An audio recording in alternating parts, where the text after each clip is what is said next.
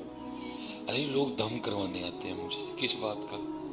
حضرت صاحب اس کو دم کر دیں. میں کہا تھا حضرت صاحب موبائل نہیں چھوڑتا. تو میں نے تو نہیں کبھی دم کیا کسی کو. میں کہتا ہوں انہوں چھڑ آپ پہلے تینوں کرا، تو کیڑا چھڑ چڑے بھائی. انہوں نے کدھر سے موبائل لیا؟ ہم سے لیا. میرے بیٹے نے میرے ہاتھ میں کب قرآن دیکھا تھا کہ یہ بھی قرآن پکڑتا؟ اب دیکھیں نا جب بزرگوں نے تربیت کی ہے، لکھا کوئی بزرگ تھے اپنی بچی کو لے کے نا مچھلیاں پکڑنے چلے گئے. اب وہ کرتے کیا تھے؟ وہ مچھلی پکڑتے پیچھے اپنی بچی کو پکڑاتے. وہ کیا کرتی؟ مچھلی پکڑ کے نا اس کو دیکھ کے وہ پھر پانی میں پھینک دیتی. اب حضرت کو نہیں پتا کہ پیچھے کیا چل رہا ہے. اب ان کے خیال میں کافی مچھلیاں جمع ہو چکی ہیں. جب دوپہر کا وقت قریب آیا، انہوں نے وہ مچھلی پکڑنے کا جو وہ کانٹا تھا اس کو لپیٹا اور اپنی بچی کو کہتے ہیں بیٹا دکھاؤ کتنی مچھلیاں ہوئی. اس نے کہا بابا مچھلی تو کوئی بھی نہیں. انہوں نے کہا میں نے تو اتنی پکڑ کے دی تھی. انہوں نے کہا ہاں دی تو تھی. تو کہا وہ کدھر گئی؟ اس نے کہا وہ تو میں نے واپس پانی میں پھینک دی. تو پوچھتے ہیں پانی میں کیوں پھینک دی؟ اب سنیے اس کو کہتے ہیں تربیت. جب کبھی ہوا کرتی تھی وہ کہتی ہے بابا اب روز صبح ہم سب کو نہیں یہ کہتے کہ وہی مچھلی جال میں پھنستی ہے جو اللہ کی یاد سے غافل ہو جاتی ہے. جب آپ مچھلی پکڑ کے مجھے دیتے تھے نا تو میں سمجھ جاتی تھی اس نے آج اللہ کا ذکر نہیں کیا، یہ اسی لیے جال میں پھنسی ہے. آپ نے فرمایا یہاں تک تو ٹھیک ہے، پانی میں کیوں پھینک دی؟ تو کہتی ہے بابا پانی میں اس لیے پھینک دی ہم نے نہیں کھانی غافل مچھلیاں، کہیں غافل مچھلیاں کھا کے ہم بھی غافل نہ ہو جائیں.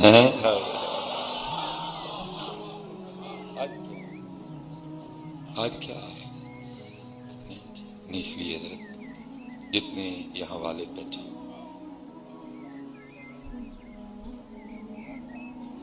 یہاں جتنے بھی والد بیٹھے میں سب سے گزارش کروں گا بھائی والد بنو اور اپنے بچوں کی تربیت